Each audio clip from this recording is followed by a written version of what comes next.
Bablu. Aunty आ गई, aunty आ गई, aunty आ गई। देखो देखो हम तुम्हारे लिए क्या लाए हैं। ये तुम्हारे लिए और ये तुम्हारे लिए। अब हमारी मिठी माँ। बेटी तू आ गई?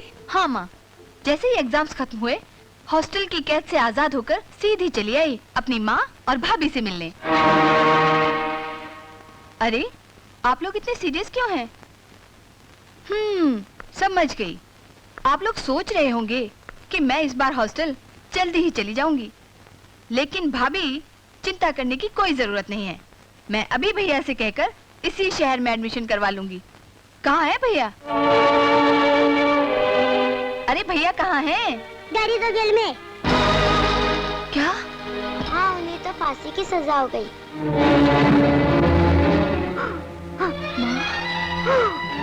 भाभी, ये मैं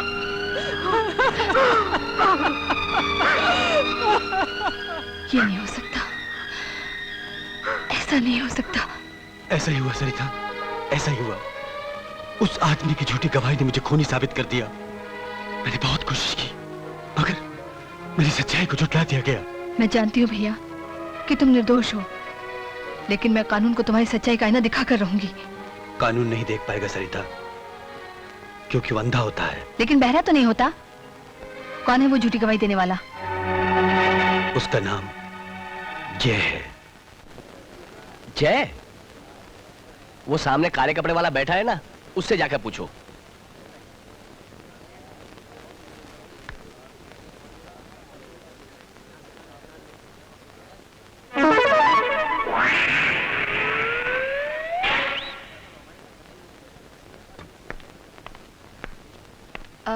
सुनिए। कौन है?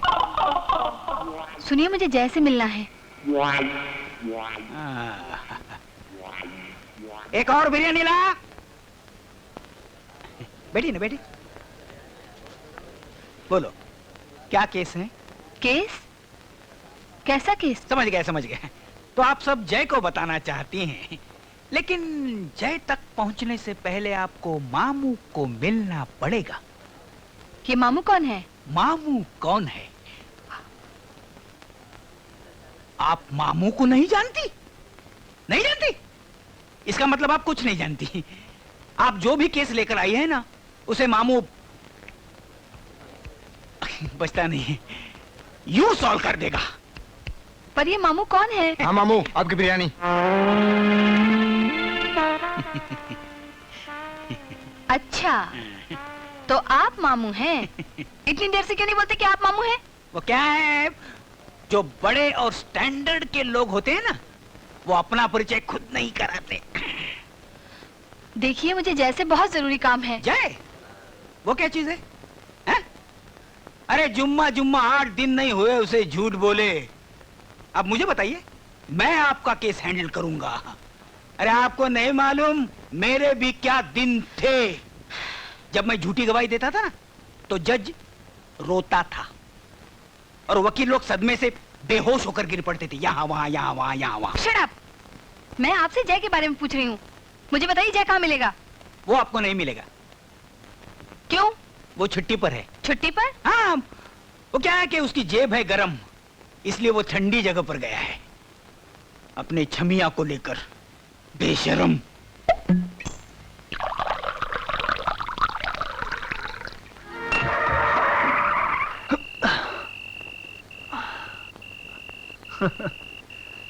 ए छमिया, आ गया अपना गरीब खाना। अपन चलते हैं। ए चिकने, फिर कब मिलेगा? दूसरा बकरा फंसते ही मिलूंगा। क्या? और मैं जो तेरे प्यार में फंस गई हूँ, उसके बारे में क्या सोचा? देख छमिया, प्यार के चक्कर में बिल्कुल मत पड़ना, समझे ना? बिल्कुल नहीं, सीधी सी बात है। मैं मवाली, तू धंधे वाली। मैं चलता हूँ अभी। हाँ हाय, तू मुझे इतना अच्छा क्यों लगता है? अरे ब्रेक मार, ब्रेक मार। अभी तू जा, मैं चलता हूँ। हाँ? अबे खुल, खुल। साला बड़ा भाव खाता है साला। ए चल ना, तू क्या देख रहा है साला? मुझको यारो माफ करना, मैं नशे में हूँ। माफ करना भाई, माफ करना। मैं नशे में हूँ क्या? मैं नशे में हूँ।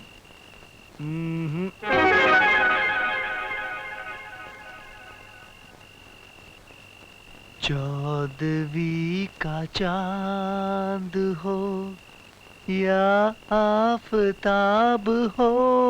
क्या तुम ही जय हो? नहीं, मैं जय नहीं हूं, मैं तो उसका भूत हूं। Shut up! मैं तुमसे ये पूछने आई हूँ कि आखिर मेरे भाई ने तुम्हारा क्या बिगाड़ा था जो तुमने झूठी गवाही देकर उसे मौत की सजा दिलवा दी? देखिए मैडम, जिंदगी में हमने बहुत झूठी गवाही दी, बड़ा बड़ा लोगों को अंदर करवाया। तुम किसका बात करता है, हमारी समझ में नहीं मैं आता। प्रेस फोटोग्राफर उमेश की बात कर रही हूँ, जो बेगुनाह और बेकसूर है। होगा बेगुनाह, होगा बेकसूर, अपने को इससे क्या है? जय को सिर्फ पैसे की झनकार सुनाई देती है। एक बार पैसा हाथ में आया तो किसी के बारे में नहीं सोचता है। और जानता है क्यों नहीं सोचता है? जानता है? बैठो मेम साहब, बैठो बैठो, हम तुमको बताते हैं। बैठो बैठो बैठो बैठो। बचपन में जय का मां मर गया। किसी ने उसकी परवाह नहीं की, किसी ने उसको घर बुलाकर खाना नहीं खिलाया। बाहर बारिश पड़ता था, किसी ने ये नहीं बोला बेटा अंदर आ जाओ, बीमार पड़ जाओगे। किसी ने मेरे सर पर हाथ नहीं रखा, किसी ने मेरी परवाह नहीं की। जब किसी ने मेरी परवाह नहीं की तो मैं किसी की परवाह क्यों करूं? हाँ,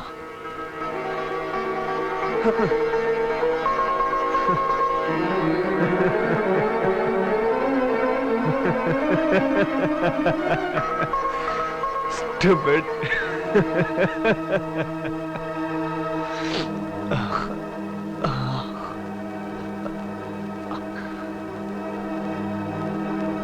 तुम कहती हो तुम्हारे भाई के खिलाफ गवाही क्यों दी? अरे तुम्हारा भाई मरता है, मर जाने दो। उसे फांसी लगती है, लग जाने दो। बाहर में गया तो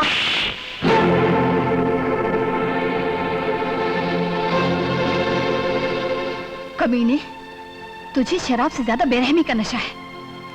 चल मेरे साथ, आज मैं तेरा सारा नशा उतार दूंगी। आज मैं तुझे दिखाऊंगी कि तेरी एक झूठी गवाही ने हमारा हरा भरा घर उजाड़ दिया। चल मेरे साथ। देख देख इस बूढ़ी माँ को, नीच झूठे इसके बुढ़ापे का सहारा छीनकर इसे जिंदा लाश बना दिया है। अब इसकी आंखों से आंसू नहीं, खून टपक रहा है। सरिता,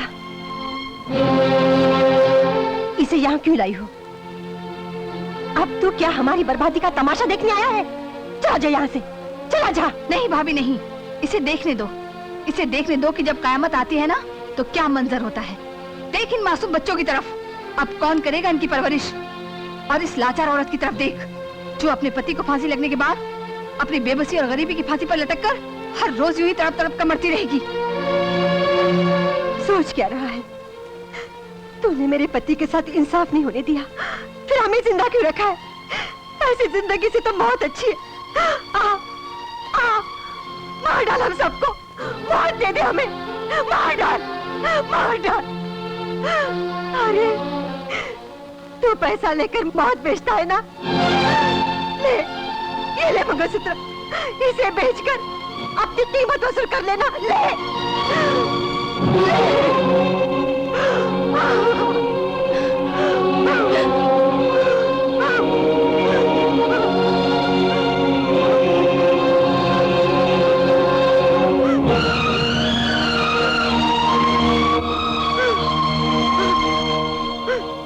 मैंने हमेशा गीता पर हाथ रखकर झूठी कसम खाई है। आज पहली बार मैं सच्ची कसम खाता हूं।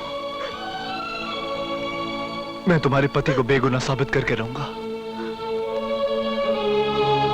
उसे कानून के चुंगल से बचा के रहूंगा, इस घर की खुशियों को वापस लाऊंगा। ये मेरा वादा रहा। हो सके तो मुझे माफ कर देना। अंकल, आप सच बोल रहे हैं? डैडी वापस आ जाएंगे? हाँ बेटा, तुम्हारे पापा जरूर वापस आएंगे। मेरी आंखें खुल गई हैं। मैं तुम्हारे पापा की आंखें बंद होने नहीं दूंगा, नहीं होने दूंगा बंद।